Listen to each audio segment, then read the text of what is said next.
Muy buenas tardes. Welcome to the Instituto Cervantes Manchester and Leeds YouTube channel. It is, as usual, a great pleasure to extend a warm welcome to all of you, but especially to our distinguished guest, Professor Kirsty Hooper.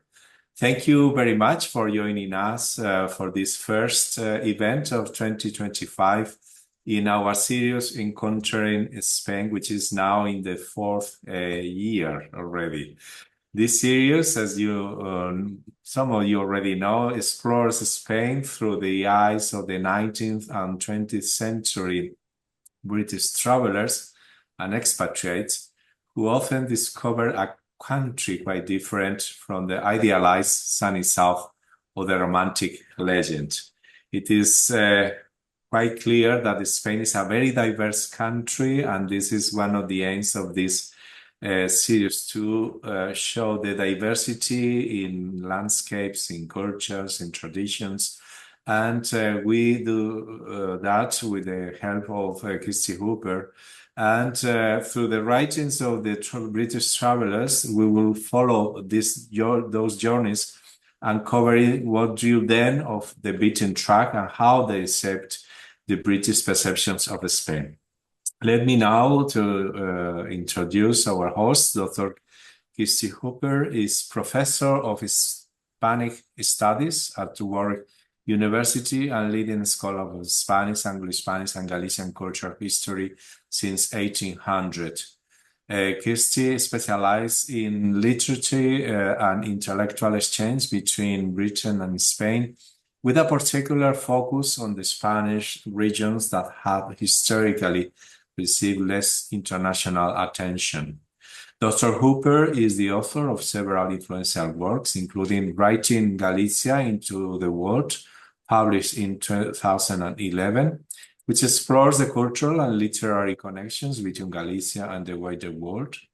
She is also author of Mondaric Vigo Santiago, A Brief History of Galicia's Edwardian Tourist Boom, published in 2013. In this book, Professor Hooper examines the development of tourism in Galicia in the early 20th century. And she also has published the Variants and the Making of Modern Spanish Obsession in 2020, which investigates how British travelers and writers in the early 20th century shaped enduring perceptions of Spain. She has received numerous research grants and fellowships, including the Leverhulme Major Research Fellowship 2020-2023 for her project Hispanic London, Culture, Commerce, and Community in the 19th Century City, which examines the influence of Spanish-speaking communities in the 19th century London.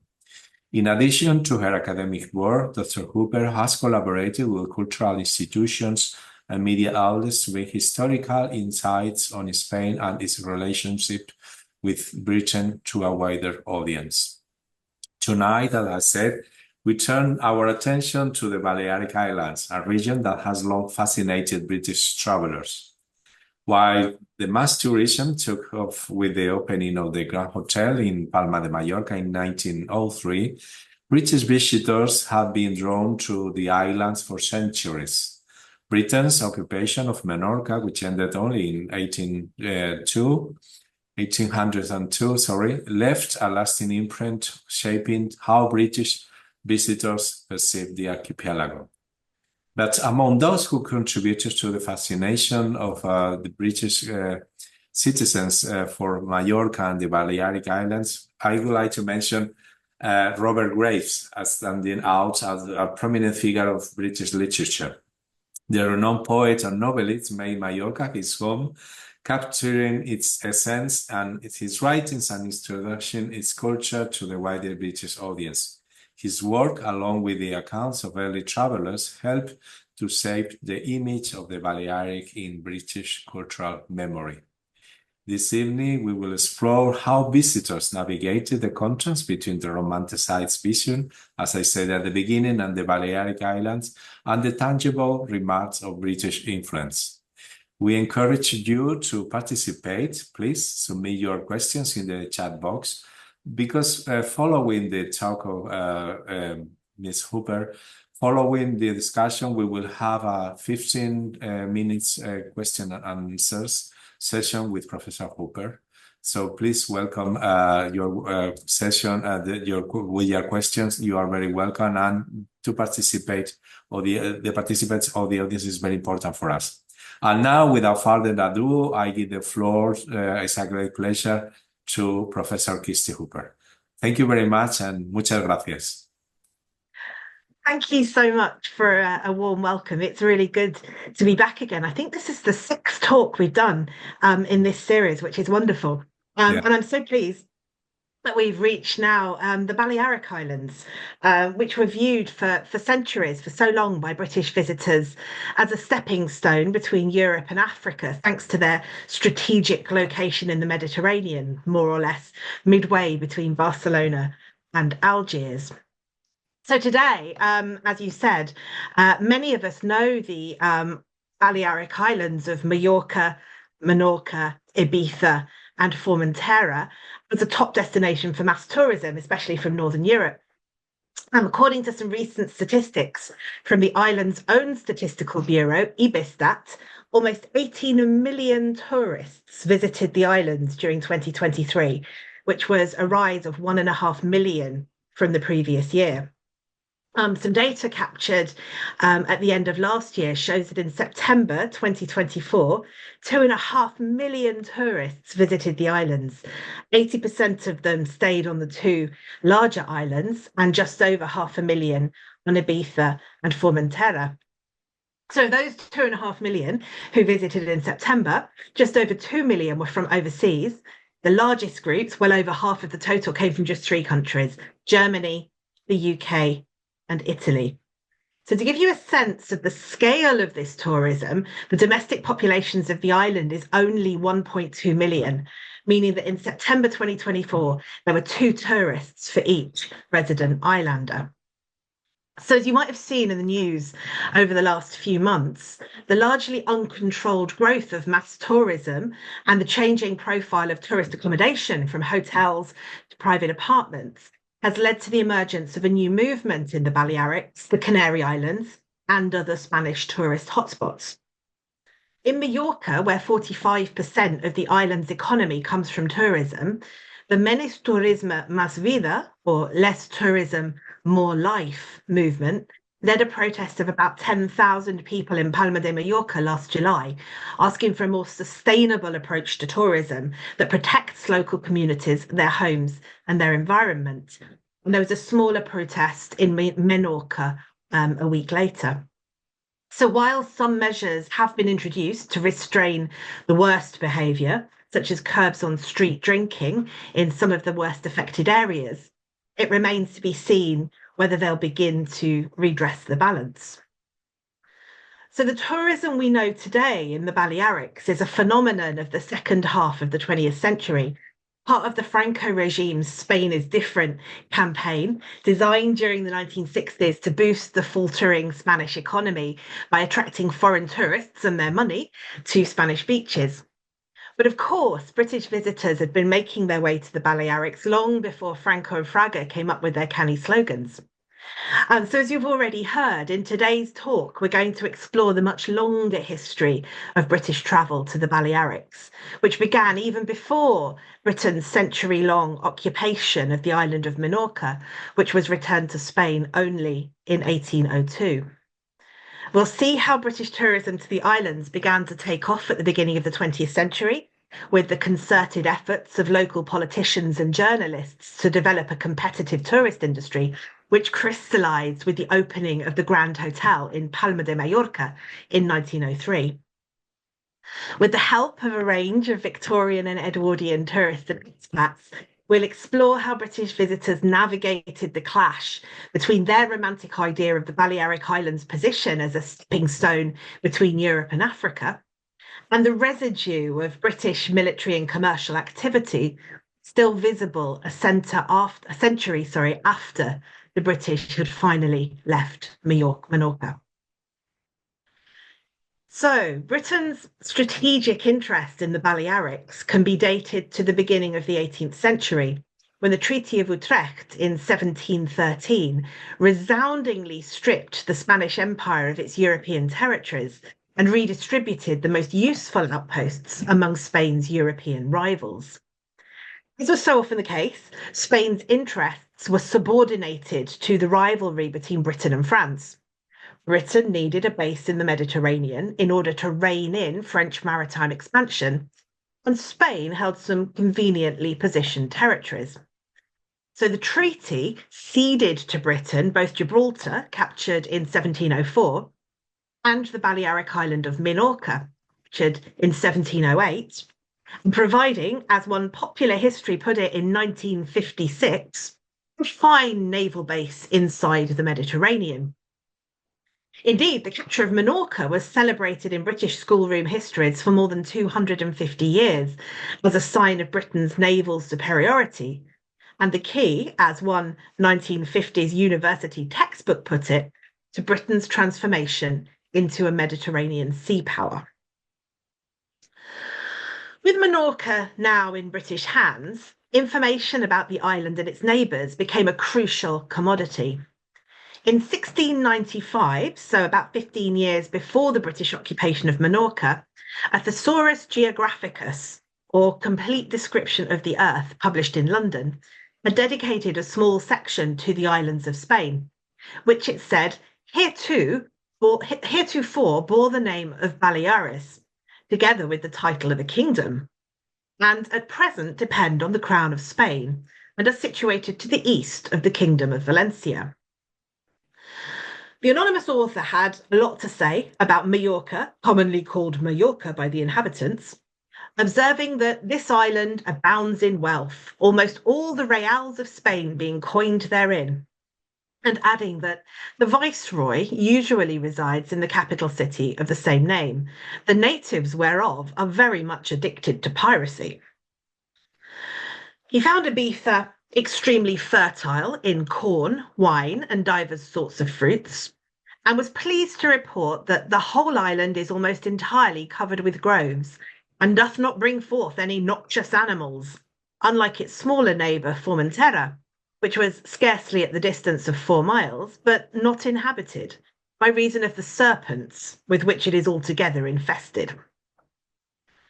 Of Menorca he wrote very little, bar a few statistics and the observation, no doubt of interest to the British Navy, that about 15 miles to the southeast of Cittadella lieth Porto Mahol, the most capacious harbour of the isle, together with the adjacent village and the fort of St. Philip.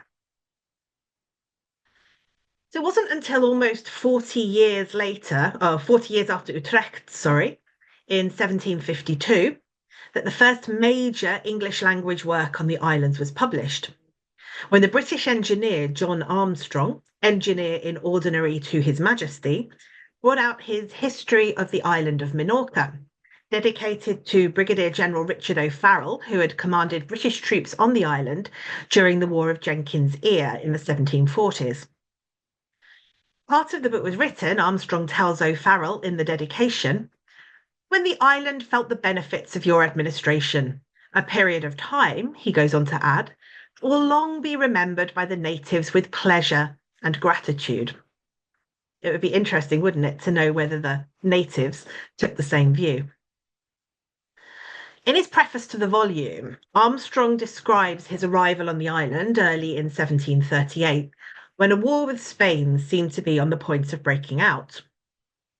He took full advantage of the opportunity to learn Spanish and to speak with the natives about the history, the government, and the produce of the country, which, he writes, excited in me an irresistible curiosity to inform myself in these particulars from the best authorities I should be able to procure.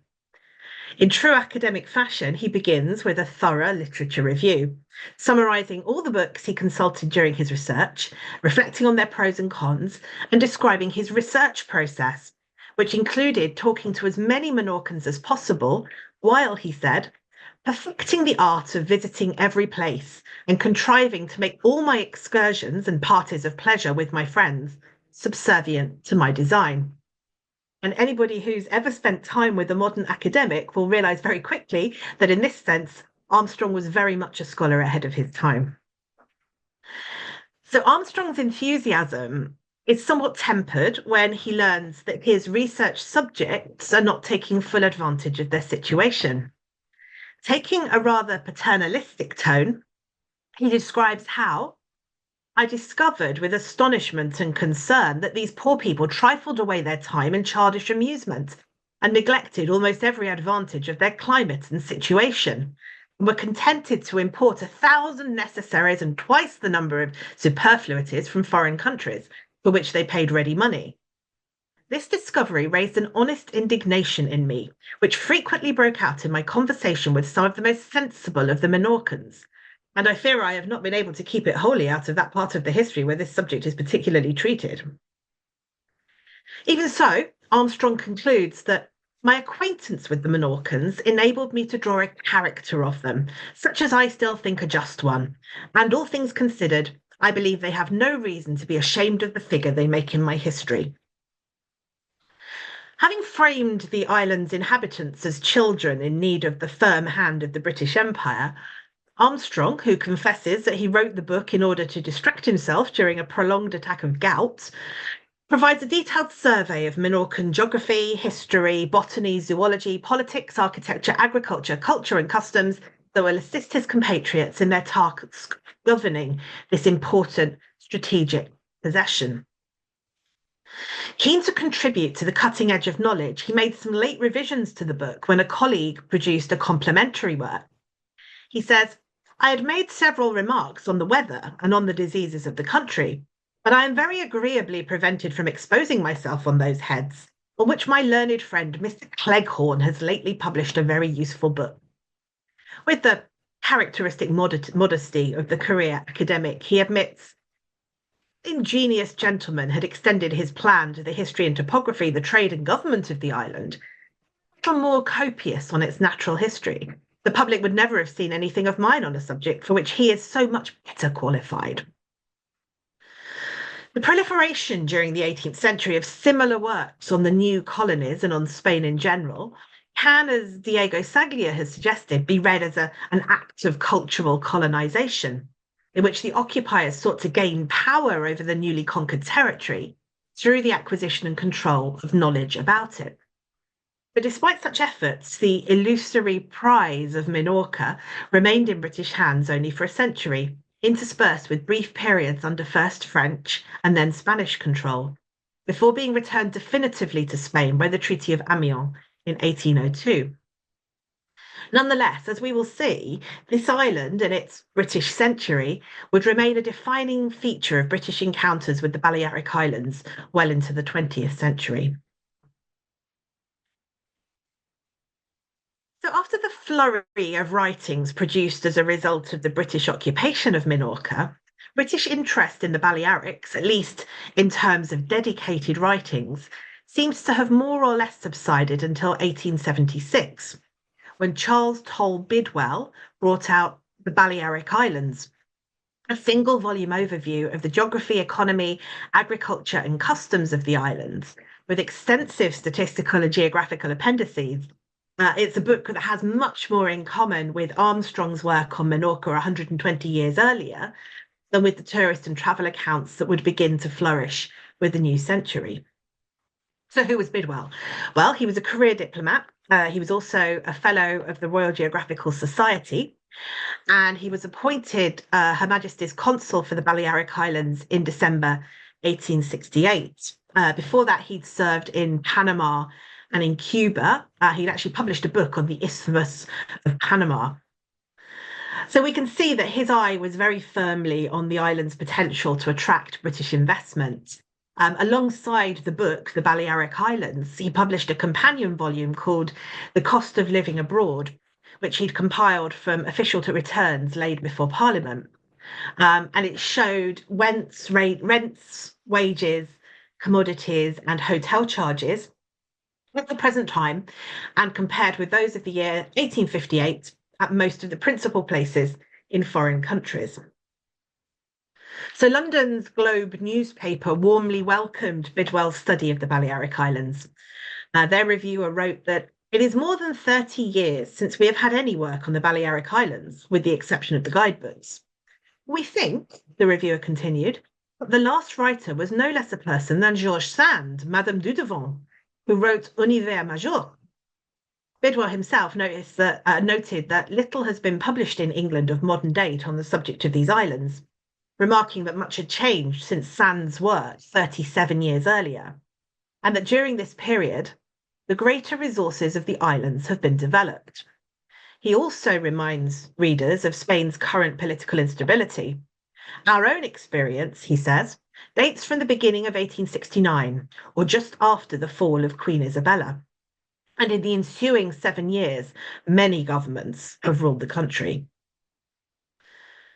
Bidwell recognises that for many of his British readers, the mention of the Balearic Islands suggests Port Mahon, acknowledging that naturally more is known in England about the smaller than the larger island from our repeated possession of Menorca in the 18th century.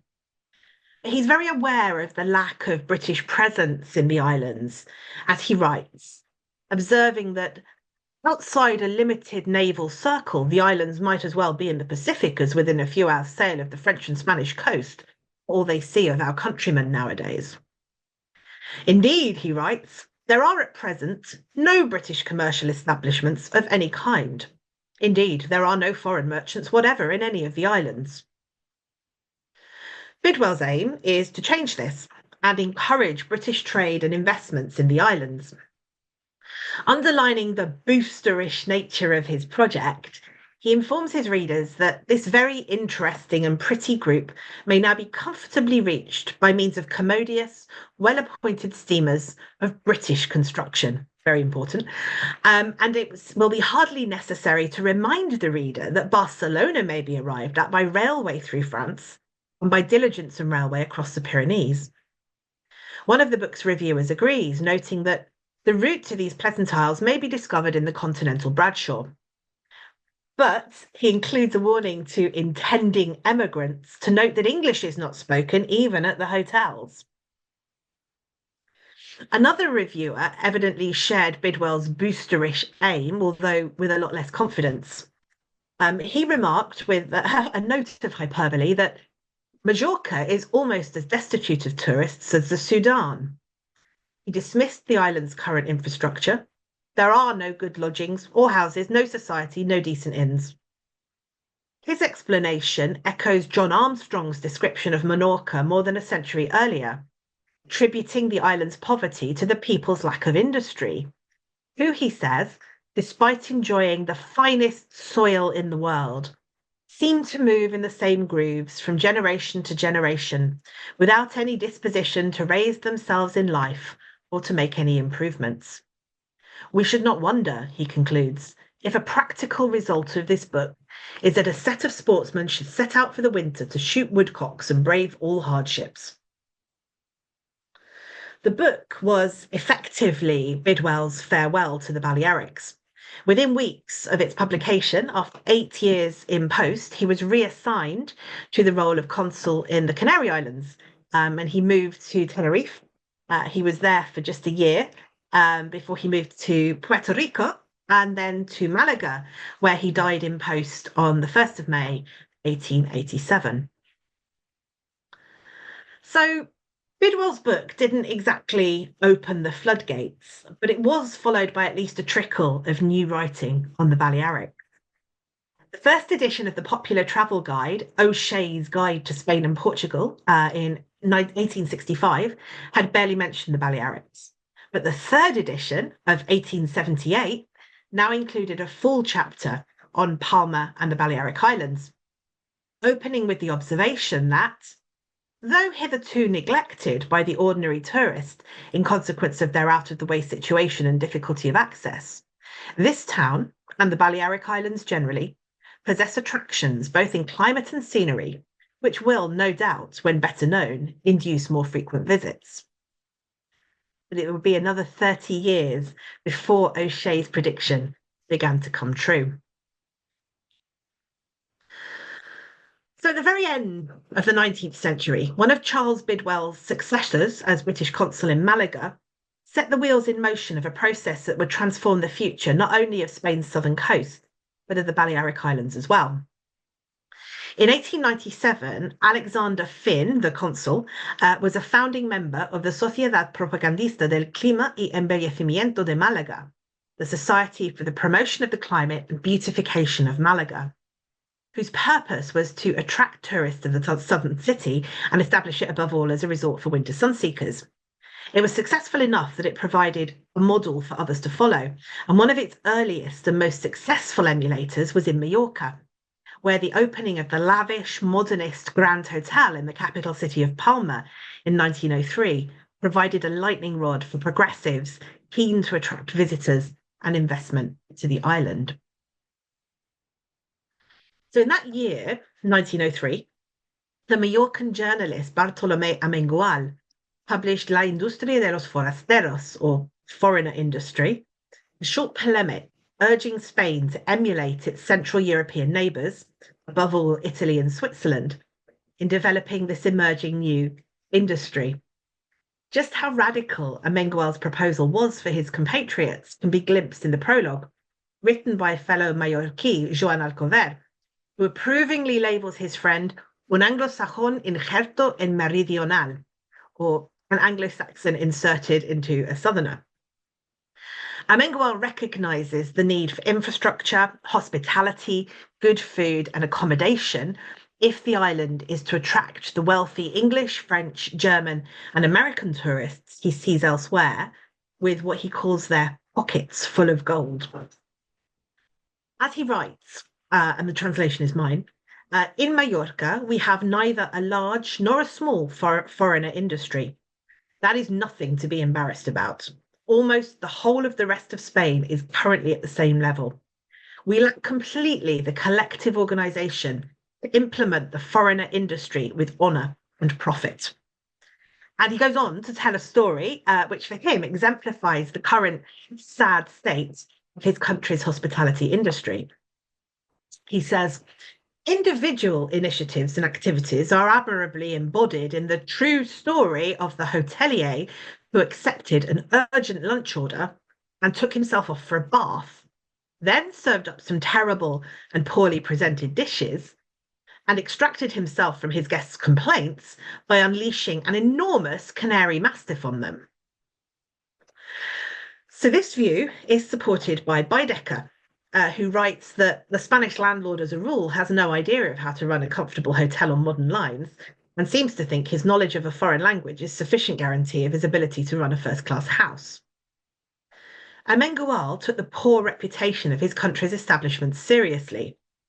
Under the title Lo que hay que hacer, what must be done, he argues that the opening of the Grand Hotel is no more than a first step. What is needed now is a sustained effort of imagination, investment, marketing, training, and most of all, collective organisation in the shape of a formal association to be called the Pro Mallorca, which he writes is as necessary in Mallorca as the hotel that is under construction. Palma's Grand Hotel swiftly became a landmark. In 1905, the Dover Express in Kent ran a short advertising puff for Mallorca, saying its natural beauty deserves to be specially mentioned to tourist guides and on maps. More precisely, the advert said, all whose time and means permit of a sail on the blue waters of the Mediterranean should not omit to visit the island with its beautiful capital, Palma, more especially as the Grand Hotel in Palma looks well after its guests' comfort. So the hotel's proprietors were already forging relations with key players in the tourist industry. For further particulars about the island, readers were instructed, apply to the director of the Grand Hotel in Palma and all Cook's offices, referring, of course, to Thomas Cook, the famous holiday company. They were also careful to work closely with the relevant authorities in Palma itself. So in 1906, the travel writer Margaret d'Este King and her mother, the photographer Mrs. R.M. King, stayed at the Grand Hotel as they prepared their second jointly authored book, With a Camera in Mallorca. King described how the moment they landed off the boat from Barcelona, we were rattled quickly away in an omnibus to the Grand Hotel, but a few minutes distant from the quay. The hotel's owners spared no expense in making their visitors' journey as smooth as possible. As King recorded, by a simple arrangement involving a certain annual subsidy to the customs officials, the proprietor of the Grand Hotel has ensured protection for his guests' luggage, which escapes even the most nominal examination.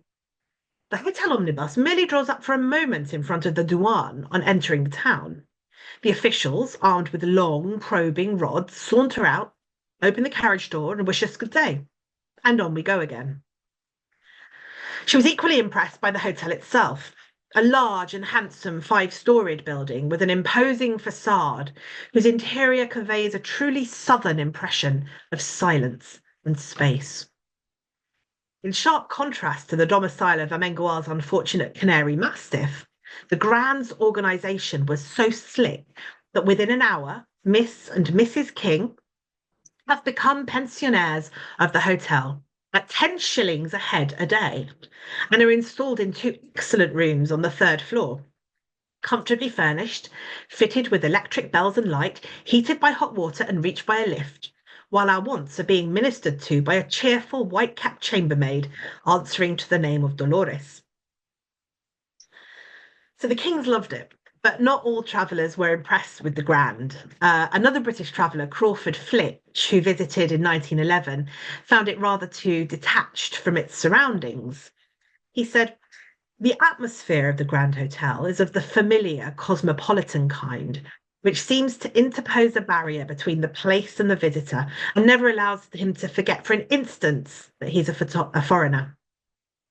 In contrast, he highlighted the Fondum de Mallorca, where the medium is pleasantly, and the Hotel Continental rather unpleasantly Mallorquin. As the network springing up around the Grand Hotel demonstrates, the core principle of Amengual's proposal was collaboration. The foreigner industry, he argued, should be of interest not only to hotel keepers and transport workers, but to everybody, not least the state itself. He wasn't wrong.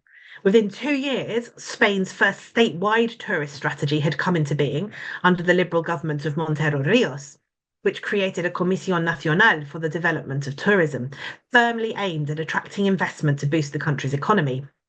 In contrast, however, Spain's increasingly restive regions saw quite different potential in the foreigner industry.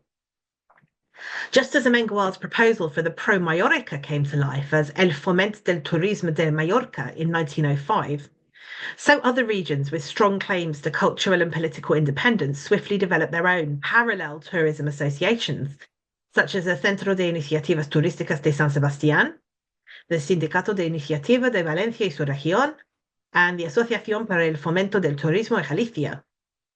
Amengual himself would become a founder member of the Sociedad de Atracción de Forasteros, or Society for Attracting Foreigners, in his adopted home city of Barcelona. And that association existed for more than 30 years, from 1908 till 1939. Its monthly magazine, Barcelona Atracción, was popular, widely read source of information. So with the advent of highly motivated and often very well-resourced regional tourist associations, travellers from Spain to Spain were given every incentive to stray from that well-trodden path between Madrid and Andalusia. Their enthusiastic hosts furnished them with good hotels, fine food, easy transport links, and plenty of regional propaganda disguised as colourful brochures and travel guides, all of which opened the eyes of many writers and tourists to Spain's hitherto largely unfamiliar ethnic and linguistic diversity. So in Mallorca, Amengual's project was an immediate success. We can gauge the transformation by comparing the entries for the Balearics in the various editions of the popular Baedeker Guide to Spain and Portugal, published between 1898 and 1913.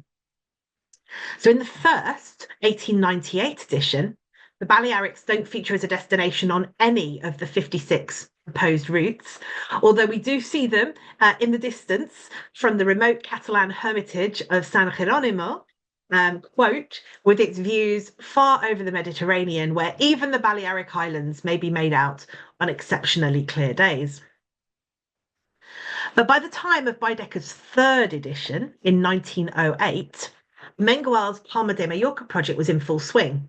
Now the Balearic Islands were included as an excursion alongside the North African city of Tangier. So the excursion to the Balearic Islands was Baedeker's route number 30 in 1908. It began with a steamer ride from Barcelona, Valencia, or Alicante. And it focused primarily on Mallorca, where the Grand Hotel was one of only 3 named accommodation options, and the only one. It calls it new, adapted for a long stay in winter, fitted with modern conveniences, lift, baths, electric light, and steam heating. Once they'd exhausted the possibilities of Palma, its cathedral, and other sites, visitors were encouraged to travel around the island by diligence and train, to see sites such as the monastic cell where Georges Sand and Chopin stayed in 1838, or the chateau and art collection of the German Archduke Louis Salvatore at Miramar, where visitors could stay gratis for up to 3 days in the hospederia with supplies of fuel and oil, otherwise had to bring their own provisions.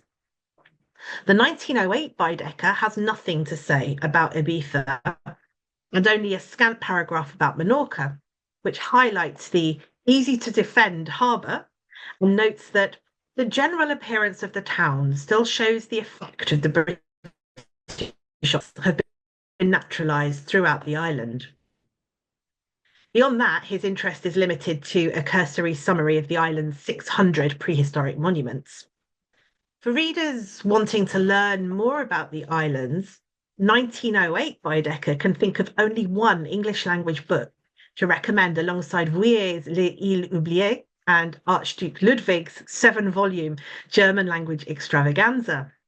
And that one English language book is The King's With a Camera in Mallorca, although the reference is undated and the author is listed simply as Margaret Este, which suggests a rushed addition to the reading list.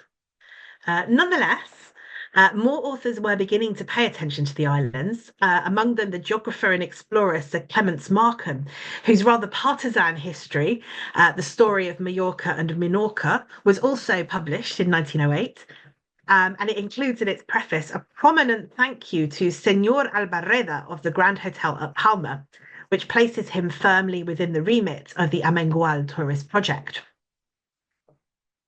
So, with the combined encouragement of Amengual and Baedeker, British tourists now began to make their way to the islands, attracted by their novelty and the promise of visiting unfamiliar islands halfway to Africa while still staying in a really, really nice hotel.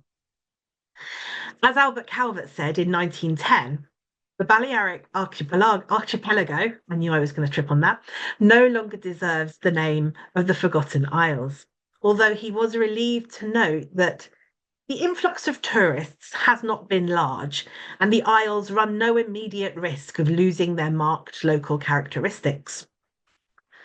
For many who visited, part of the island's attraction lay precisely in their location at the crossroads between Southern Europe and Northern Africa. We've already met the Kings, the writer Margaret de Este King and her mother, the photographer Mrs. R.M. King, who were so appreciative of their smooth experience at the Grand Hotel. Their account of their time in the Balearics was published in 1907 as With a Camera in Mallorca, and takes in their time in Palma, the 4 tours they made of the island, and their shorter visits to Ibiza and Menorca. King captured the Edwardian view of the Balearics rather well when she wrote of the island of Mallorca as, quote, a stepping stone between Europe and Africa, where the east and west, rather than the north and south of her geographical position, may be said to meet. Another photographer, J.E. Crawford Flitch, writing 4 years later, also found Palma a city at the crossroads, although his description of the city's Moorish history is underpinned by maybe just a hint of intolerance. He wrote, "Not of the Rambla, the narrow Moorish streets climb like staircases to the higher levels of the town. Europe and Asia have disputed for the possession of Mallorca, but it was Europe that conquered, and it is Europe that has given the place its dominating architecture. But in the Western Mediterranean, the Moorish influence has been able to modify the Roman character. The prison-like palaces conform to the Moorish jealous secrecy and distrust of an open social life.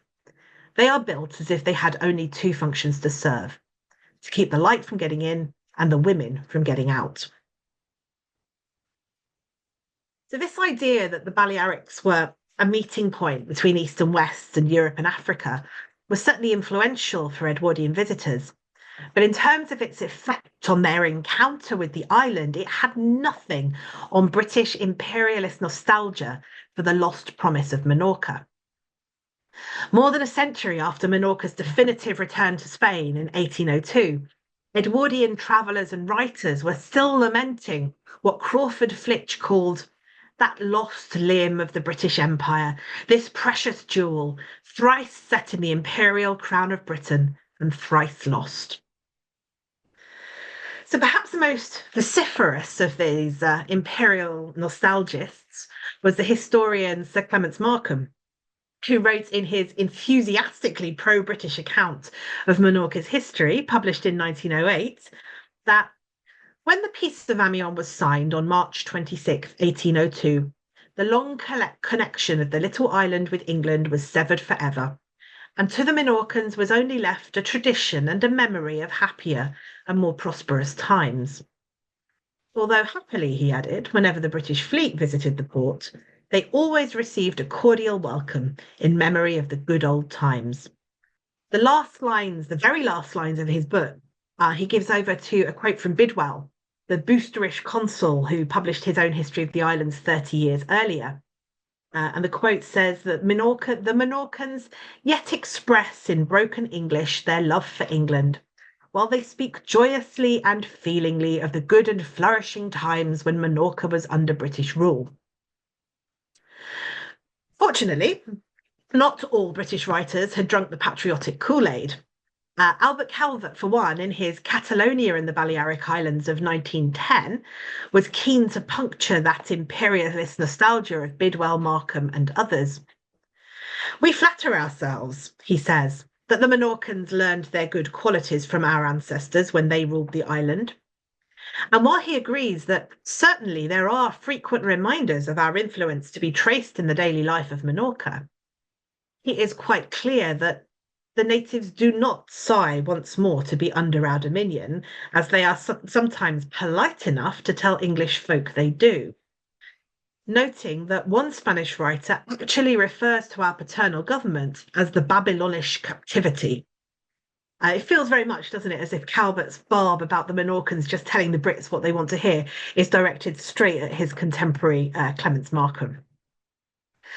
So even if the Menorcans were not quite as nostalgic for British paternalism as the Brits themselves like to think, it's true that for British visitors to the islands, the memory and material traces of Britain's time in charge of Menorca provided a strong interpretative framework. So Crawford Flitch, for one, views the island through inherently Anglo goggles. Halfway up the narrow, winding arm of the sea, he writes, stands Georgetown. For though it has got the brand new Spanish name of Villacarlos, Georgetown it was, and Georgetown it will remain, until its square, squalid Georgian houses are thrown down into the sea. Mahon, too, carries traces of its British past, as Crawford Flitch notes. The domination of Romans, Vandals, Byzantines, Moors, Spaniards, and French has left scarcely a trace. But, fresh as a coin from the mint, Mahon bears the impress of the 70 years of British occupation. We have forgotten it, I was told, when I spoke to the people of the time when their fathers were subjects of the English king. The town has not forgotten. The very names of the streets, George Street, Hanover Street, are a perpetual reminder. For Crawford Flitch, the material effects of these British traces are not especially to be celebrated by the tourists seeking that familiar Spanish exoticism. The houses, he says, have not the imposing Roman magnitude. Their colour is not the tostado of Spain. The roofs suggest a more northern latitude. The windows are frankly and grotesquely British. An execrably paved street climbs up the steep ascent from the quay, and you find yourself not in a Mediterranean city with its air of languor and recollection of forgotten pomp, but in a prim, mean, prosaic 18th century English seaport. All in all, he decided, Menorca rather resembled a fragment of Cornwall midway between Africa and Spain. But by 1913, when the fourth and final edition of Baedeker's Handbook to Spain and Portugal was published, the effect of 10 years of Amengual's tourist project were clearly visible. The introductory summary provides some context, explaining that the Balearic Islands are becoming more and more popular as a quiet resort in winter and spring on account of their mild and equable climate, their moderate rainfall, their attractive scenery, their comfortable accommodation, and their good order and administration, in which, he concludes bitingly, they contrast favourably with other parts of Spain. Thanks to this growing popularity, every part of the entry on the Balearic Islands is expanded, beginning with an extensive list of steamship crossings that now includes routes between islands, as well as to and from the mainland. The list of hotels in Palma has now expanded from 3 to 7, although the Grand Hotel and its small dépendance, the Hotel Victoria, on the sea, suitable for a long stay, still occupy pride of place. As before, Baedeker's attention is principally focused on Mallorca, with detailed descriptions of picturesque Palma and the excursions to be had around the island by diligence and rail.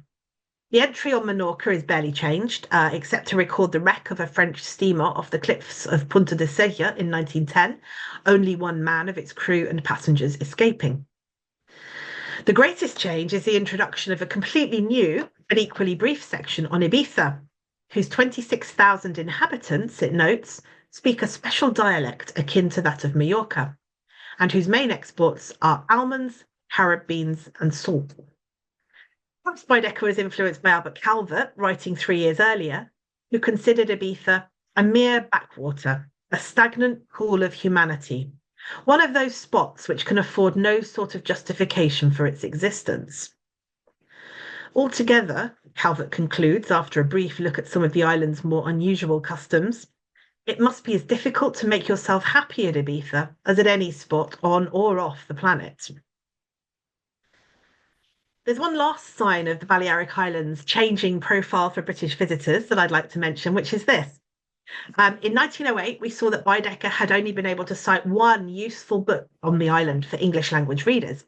Now, in 1913, he can mention 5, including the books by the Kings, by Markham, by Calvert, and by Flitch, as well as by one author we're yet to meet, whose memory in the islands themselves surpasses any of her peers, and that writer is Mary Stuart Boyd. So Boyd was a Scottish writer. She arrived in the Balearics in October 1909, accompanied by her husband, the artist Alexander Stuart Boyd, and their adult son. And they stayed for 5 months. They went home to London in March 1910, and together they produced a memoir called The Fortunate Isles the following year, which featured Mary's writing and Alexander's drawings. Mary was rather proud of her daring in venturing to these still rather unfamiliar islands. And right at the beginning of her book, she begins with an anecdote which is labelled in big letters, forewarning. So here it is. I hear you think of spending the winter in the Balearic Islands, said the only Briton we met who had been there. Well, I warn you, you won't enjoy them. They are quite out of the world. There are no tourists. Not a soul understands a word of English, and there's nothing whatsoever to do. If you take my advice, you won't go. So we went. And what follows is a faithful account of what befell us in these Fortunate Isles. The Boyds spent much longer in the islands than any of their contemporaries, and as a result, Mary Boyd's account is much fuller and more sympathetic, based on personal experience over a period of months. It's probably not a coincidence that while the honeymooning couple who travelled on the same ship as the Boyds headed straight for the Grand Hotel omnibus on disembarking, Boyds themselves had taken the recommendation of a Spanish friend for the Palma de Mallorca, locally known as Barnils, as the best specimen of a typical Mallorcan hotel. And there, we had decided to stay until our plans for the next few months were matured.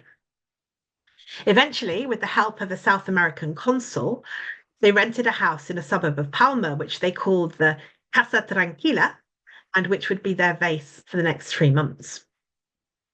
Boyd is warmly remembered today as a pioneering writer on the Balearics. The Fortunate Isles was translated into Catalan in 2013 by Jaume Boada-Salom as Les Illes Venturoses. And she's recently been honoured by the naming of a road, the Carrer de Mary Stuart Boyd, in the Llevant district on the far eastern edge of Palma, where she shares the map with other pioneering writers and artists who've portrayed the island, including Marie de Behen, Gaston Vuillet, Jean Laurent, and of course, Georges Sand. So to conclude, our discussion of British encounters with the Balearic Islands today has taken us from the end of the 17th century right up until the eve of the First World War. So as we've seen, for much of this period, the islands were well off the beaten track and unfamiliar to visitors unconnected with Britain's century-long occupation of Menorca, which, although it ended in 1802, loomed large over British encounters with the island until well into the 20th century. It's only in the decade between 1903 and 1913 that we begin to see the seeds of the mass tourism that defines the islands in the British imagination today. And I can't help but wonder what Bartolomé Amengual would make of the monster that grew out of his attempt to bring the foreigner industry to Mallorca. Thank you very much. Thank you, Kirsty. Fantastic, fantastic. So illustrating. So, yeah, although I am personally passionate about the Balearic Islands, I have discovered so many facts that were unknown to me, and I'm sure for most of our audience. So you're very welcome. You want to put your questions on the chat? Any comments or questions for Kirsty? I would like to, you mentioned the memorandum, no, or the this document by Montero Rios, and could we say that it was the beginning or the founding document for the tourism as a business industry in the Balearic Islands, or it was rather the business people, the people who were working with trade, who also they saw the opportunities and developed the tourism, or a mixture of both, maybe? Yeah, I think the latter. The commission itself was not particularly successful. I think what had happened was that regionally, all over Spain, these organizations had sprung up with business people like Amengual. In Galicia, it was a sardine canner who saw the potential. So business people all around Spain were creating these very successful local projects. And the Spanish state thought, oh, we need to be part of this. But it took a little bit longer for the state to actually sort of establish working structures. So the impetus most certainly came from the grassroots. Yeah. And you also mentioned the Centro de Iniciativas de San Sebastián and other local organizations which were founded in order to promote the tourism as a new activity. Were they Centros de Iniciativas coordinated, or it was just local initiatives that were, let's say, mirroring one for the other? Yeah, my understanding is that there was no formal connection between them, but they arose out of particular local circumstances, but inspired by each other. I mean, certainly, I know that the Galician organization that arose in sort of 1908, 1909 was directly influenced by what was happening in Catalonia. So yeah, they looked at each other and they took inspiration, but there were no formal connections that I know of between them. And you also mentioned in your lecture that the comments, no, by some writers about Ibiza, a place that is, I am not mistaken in my quoting, that you cannot or you would not be happy. Like saying that it's not much to do or to see at the moment, and those times.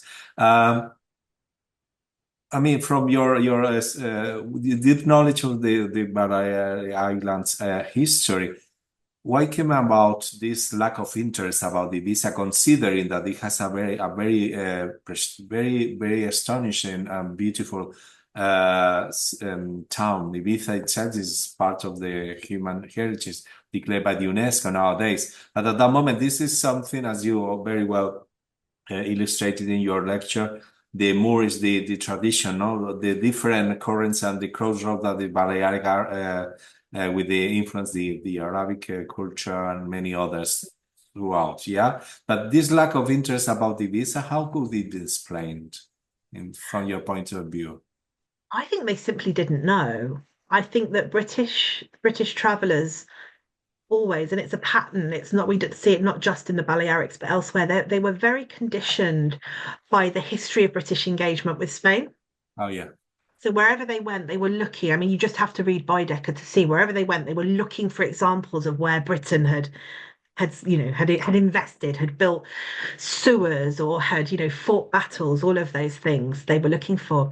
So I think they simply just didn't know about Ibiza. So they were familiar with Menorca, or at least with the idea of Menorca, which is why they wrote a little about that. But really, it seems to me that they went to Palma and that's where they stayed. Thank you for your comments and questions. And I don't. Violante made a comment in the chat. Professor Hooper, how Brexit and COVID affected the industry in the Balearic Islands, and how have they recovered? That is something more related to present day tourism. It's a huge question, Violante. I've just very quickly, from looking at the statistics to prepare the beginning of this talk, there was obviously a huge plummet after COVID in visitor numbers, and they've been steadily rising again since. And I think they're now back at the sort of pre-COVID peak. Brexit is too big a question for me to get into here. Okay. Sorry. Good.